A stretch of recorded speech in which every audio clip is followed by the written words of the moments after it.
What's going on, everybody? This is Dave and welcome back to the FM Scout YouTube channel today for another Football Manager Legend Manager experiment. Today, as you can see on the screen, we're going to be testing out Kevin Phillips at Sunderland. It's one of our Premier League clubs that we are going to be continuing the series on. But before we get going, if you do like other Football Manager content, you can go and check out my channel. A link to that is in the description down below. I'm very close to 4,000 subscribers. So if you'd be very kind to check out some of the videos, and if you enjoy what you see, don't be scared to hit that subscribe button. So, as you can see on the screen, we're going to be checking out Kevin Phillips as manager of Sunderland.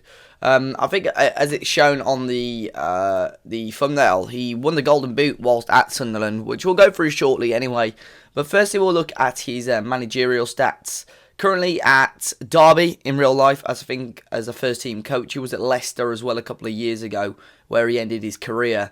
But managerial wise, he's got man management at 12, motivation at 11, tactical knowledge of 9, judging player ability and potential at 10 and 9 respectively. But he's got decent attacking and fitness coaching both at 12, decent mental at 14, and good determination at 17 and adaptability at 15. On that same 2020 contract, he only had 8 appearances for England, scoring 0 goals. But overall as a player, he had a really decent career, 249 goals in 580 appearances in a range of different leagues. He's got a good positive at the moment where he's content with life at a club he loves. His preferred formation is a 4-1-2-3 defensive midfield, wide, a direct playing style, a mental coaching style, a balanced playing mentality, a closing down pressing style, and a zonal marking style. So, if you have a quick look at his history, career stats, I mean, he started off at Southampton, went down to Baldock Town, where he was then picked up by Watford, who were in the Championship at the time. Played for Sunderland, got them promoted, won the top goal scorer award in the Championship when they won the league, won the Golden Boot in the Premier League as well, 30 goals in 36 games, which is ridiculous. So yeah, that's why he's kind of a hero. Sunderland was the club I believe he spent the most of his time around. He was then had a little stint in the West Midlands with Villa, West Brom and Birmingham.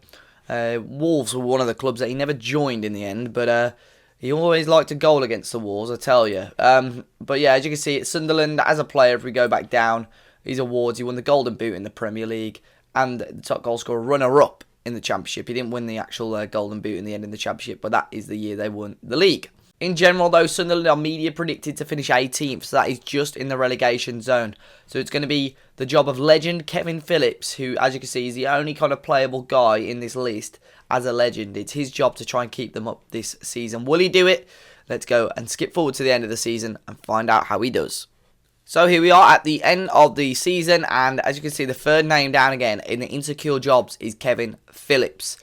So let's click on him. Some of his stats seem to look like they may have they look like they're the same. However, he's disappointed at how things are developing at one of his favourite clubs. So it doesn't look like things have gone too well for him. Let's quickly go on to Sunderland and see how they got on. They finished 20th in the Premier League. Not brilliant at all. Let's see how they got on overall in all competitions. So they finished bottom of the Premier League with 22 points, 10 points adrift of safety.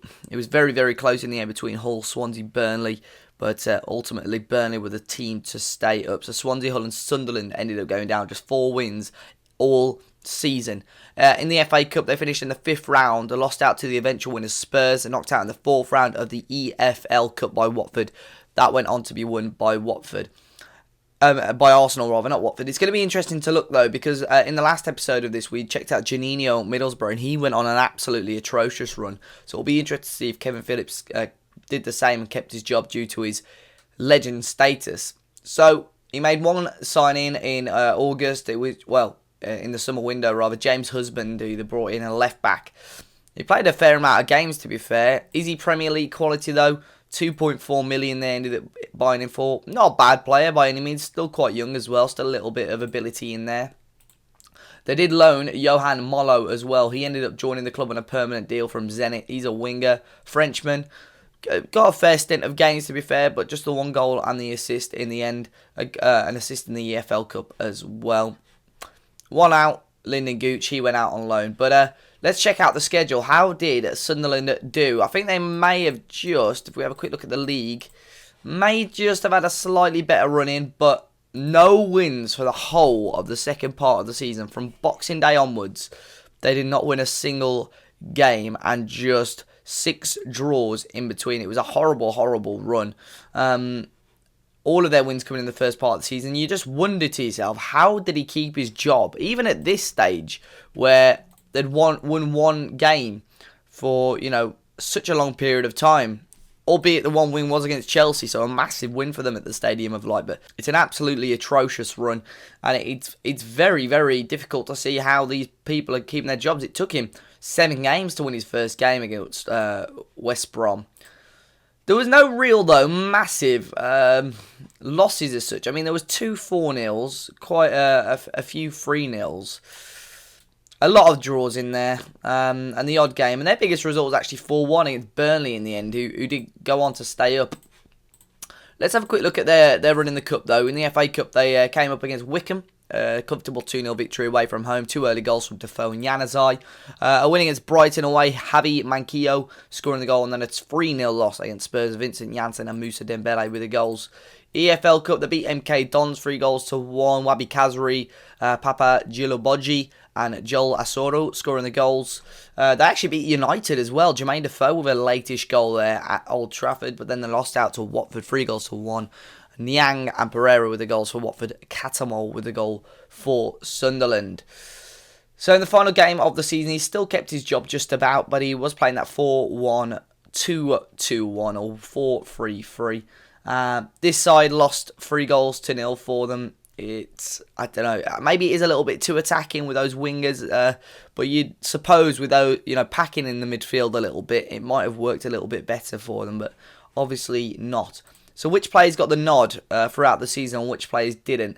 So most appearances was Jermaine Defoe, as expected. Probably, without doubt, one of the better players at Sunderland, despite him aging quite a lot.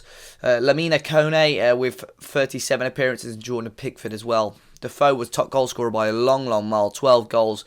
His closest rival was Didier Ndong with 4 goals. Most assists was Lee Catamol with 5 in 28 appearances, and the best average rating was actually Paddy McNair, who started 13 games, 6.89 average rating, a 6.83 for Jordan Pickford. But all the way, where's Defoe actually? Am I missing out on him there? Jermaine Defoe with a 6.5 despite him scoring the 12 goals. So, interesting. Really, really strange. We'll check out Kevin Phillips. So, overall, he got just an 18% win percentage, a minus 41 goal difference in all competitions. Obviously, that relegation as well.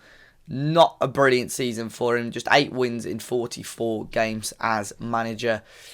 And it's hard. With these smaller clubs, no disrespect to Sunderland, with these clubs that probably aren't as strong, and with these managers that haven't really got the rich managerial experience, it's going to be very, very difficult for them to do quite well. And unfortunately, that is the case today. They've gone down. Unfortunately, they're being relegated. I don't think he would have got any manager of the month, to be honest.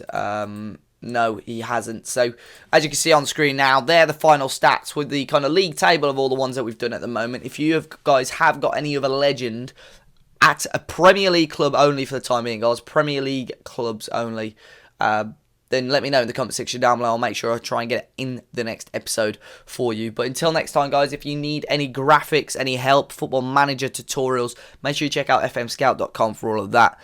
Check out my YouTube channel, as described earlier. A link to that is in the description down below. And until next time, guys, make sure you smash that like button, subscribe to the channel if you haven't already. And until next time, guys, I'll see you all soon.